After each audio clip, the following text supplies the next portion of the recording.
ready? You guys are good? You good back there? Awesome. We'll just jump right into questions, previewing Mississippi State. Jesse, we'll start with you. Patty, I know it was a tough series in Tuscaloosa, but just what was your takeaway from that, and then specifically maybe some of the offensive highs and lows from that weekend? Yeah, we got outplayed. We got out-hit. I thought Sam pitched pretty well. She pitched well enough to win. I give absolute all credit to Alabama. I do. Their fans and that noise was real. And it is something that I blame myself on because this team is so new, right? They don't know much about the history of our program. I know we have a history with Alabama. I've been living through it for a long time. And it's normally at the World Series when everything, like it's your season's going to continue or your season's going to end. So we have that. And I don't think we recognize that people look forward to us coming to their field and saying, yeah, oh, I can't wait to see Oklahoma. This is going to be a great matchup. And we're just kind of unassuming, right? And just kind of, okay. And then the crowd, they were loud. It was the loudest place we've been to. Hall of Fame, you could feel it, but it's different when you know it's for you. And it's quite different when you know it's against you. And some of that played into, I believe, some of our mindsets. And that's the advantage of having a home field advantage. And Pat Murphy has done a very good job of building up a good fan base. And they're very passionate, I think probably in all of their sports. But I think it kind of messed with our heads a little bit. We just could not get our swings off. We felt like we were looking at too many strikes. We were hesitant. There was just not a free flowing. At times we were, but not enough to win. So again, there's another lesson that we get to take with us because we're going to feel this again when we go to Florida. And, now we know how people feel when they come to the World Series. And it was like, Oklahoma, the World Series. We didn't make it be there, right? It's there, and we take advantage of it. And that's what happens. We felt that. We truly felt this. This is the difference with SEC. The environment is a whole different level. Well, you mentioned that the mental aspect of it, just going on the road and how much teams are preparing for you guys and this team being young. Did you feel like, is this a weekend, a wake-up call of sorts, or just the kind of experience they needed to really experience some of those highs and lows? I walk out of it more like, why didn't I get them more prepared? But it's been a while since I've been there. So, it was a fun environment to play in if you were, freed up and not nervous about it. We definitely learned a lesson there. We learned a lesson with Tennessee. And the fight back has to be stronger. It has to be more intense. It's got to be that bow-up mentality that it just kind of, we'd have it and then it'd disappear. And then we'd have it. A lot of where we were gaining it was from Sam Landry. Oh, Mason. Yeah, Patty, how did this kind of come together, the agreement to play this first game at Hall of Fame on Friday night?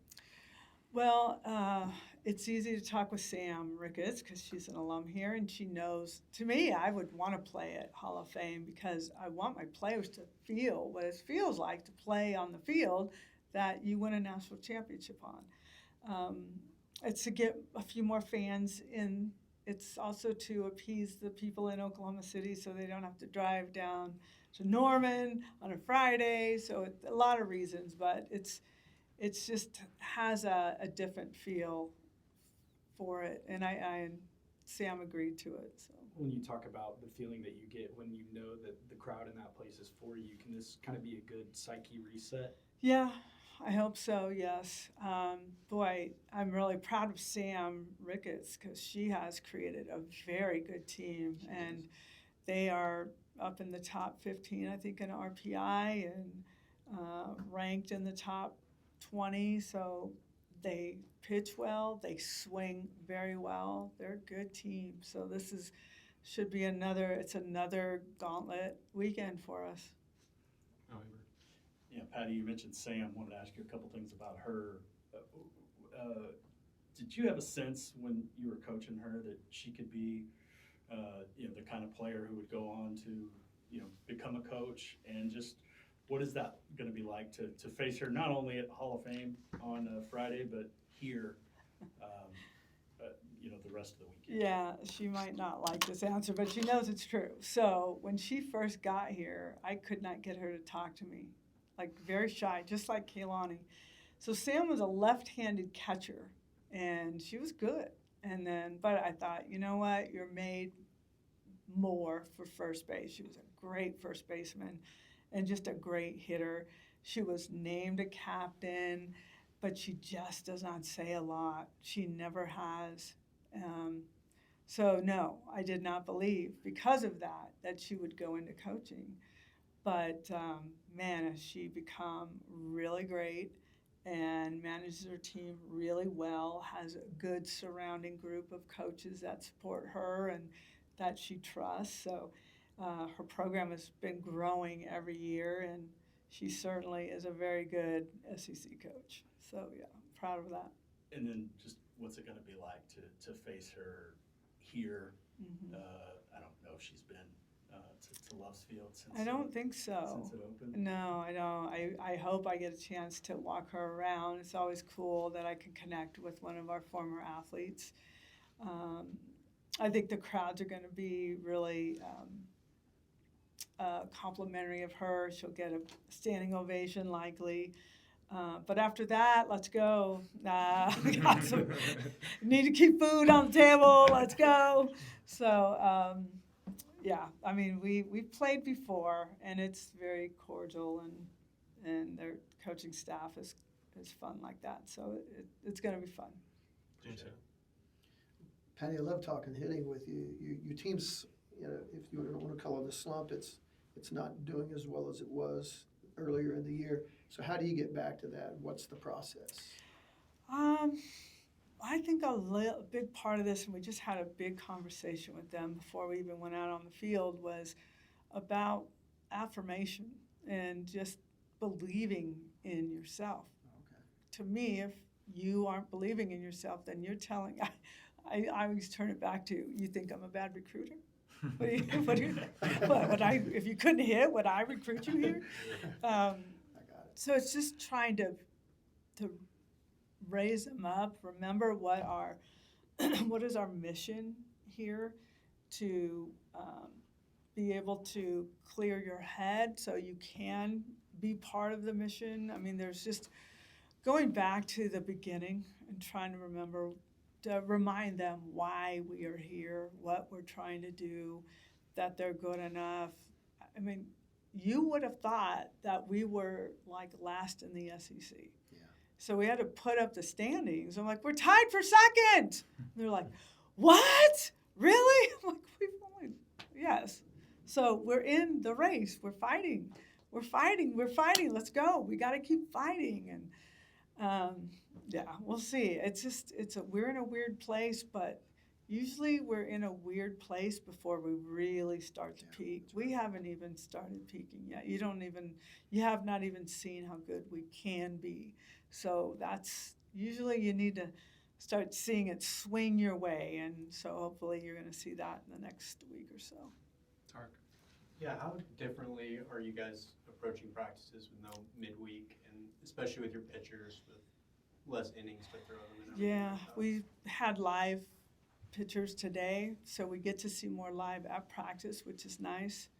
I think we are a little more fresh. We did not have an easy trip back. I don't know if anyone cares or knew about it, but we were supposed to be picked up at 9 with our charter, and it came in at 12:30 a.m. So we got to our homes on it would be Tuesday morning at 4 a.m. And that kind of screwed up our ability to get additional rest and so forth. So I felt that a little bit today, but without the midweek, you have a chance to put more time in prepping, looking at video. It's not like crunching everything and hurry up, let's go, we got to crunch it all in. We can expand it out. But with this Monday game, that kind of crunched us back into it. So, but we'll be ready. We'll be prepped. James Jackson. Coach, you've mentioned it a couple of times now, when things like this are going on, you kind of just reassure your team that everything is going all right. Is there at a certain point of time where you're going to be like, okay, now it's really the time we have to do something? Is there something for you that switches that point? It just happened. I walked right in here right after I did that. So, yes, there was a moment when, I mean, we were really encouraging them, and it just kind of wasn't as enthusiastic as I was hoping for. But when you bring the bright lights, and I think I'm just grateful that we're at home. I think we can start getting that feeling again. We have to. We've got to figure this out. And I got to count on some of these guys that have been here. But still, some of them that are here have not had a ton of experience. So there are times when I'm stepping in and I'm the one that's kind of trying to create some of this the best that I can. So we're going to get there. I know that. I will guarantee you we will get there. Oh, one more, Jesse. Patty, you talked about I got you. Sam, but how about just this Mississippi State team as a whole? What stands out? Just They about them? swing. Our pitching staff has to be really good. They've got 66 home runs. They got big power numbers. They're very balanced, much more balanced than they've been before. So they've got the power. They do have speed. They've got over 45 stolen bases, I believe. Their defense has improved. Their pitching has improved. So it's not that they weren't good last year. They were in postseason. This is a different team. This is a team that definitely can get themselves to a super regional and potentially get to the World Series. Just a quick follow. I wanted to ask you about Corey. We saw her get some time on Monday in that kind of environment as a true freshman. What stood out to you about the way she played? She was good. There were nerves there. You could feel that a bit. And she kind of readily admitted that, but I thought she handled herself okay. When the game was starting to go to a different place, like now we're going into the fifth, I'm like, I feel like I need to make this change. And Bella came in and picked a kid off first right away, which was really helpful. I did the same thing with Sydney Barker because she's been swinging really well. And she's a very good defender, but once we got later in the game, I wanted to make that switch with Sid Sanders. So trying to give some of these young athletes the experience of it so that next year they're like, we've been there, we've done that, we know how to do this. And that's what we found out. We just do not know how to do this. Oh, April, one more. Yeah, Patty, you talk about the importance of getting the pitching going outside of Sam. I wanted to ask you how Audrey Lowry stands. We saw her for a little bit, obviously this weekend, but how close is she to being able to contribute more? She's ready. She's dicing up our team out there just a minute ago. She is fully 100% healthy and ready to go. So we have all hands on deck, hopefully for the rest of this season. But she's a viable option as well. Appreciate it. Thank you, Thanks, guys. guys.